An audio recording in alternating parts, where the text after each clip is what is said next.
నువ్వు ఎప్పుడు మంచి భర్త అవుతావంటే ఆవిడికి ఏం కావాలో ఆవిడ చెప్పకుండా నువ్వు తెలుసుకోగలగాలి.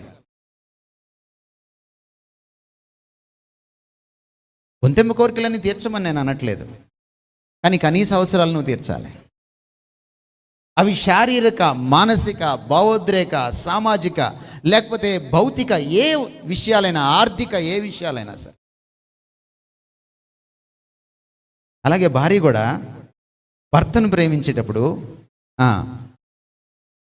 ఆయనకు విధేయత చూపించడంలో ప్రేమను వ్యక్తం చేస్తుంది, ఆయన మాట వినడంలో ప్రేమను వ్యక్తం చేస్తుంది. భార్యలు ఒక రకంగా యు ఆర్ బ్లెస్డ్. ఎందుకంటే భర్తలు అటు తిరిగి కూర్చొని కనుక్కొని చూద్దాం అన్నట్టు ఉండరు వాళ్ళు. పాపం వాళ్ళు, మీరు ఎలా ఉంటారంటే ఆవులు ఇస్తే పేగులు లెక్క పెట్టే బ్యాచ్ మీరు భార్యలు. భర్తలు ఎలాంటి వాళ్ళు అంటే పేగులు బయటేసి లెక్కెట్టుకోండి అనే బ్యాచ్.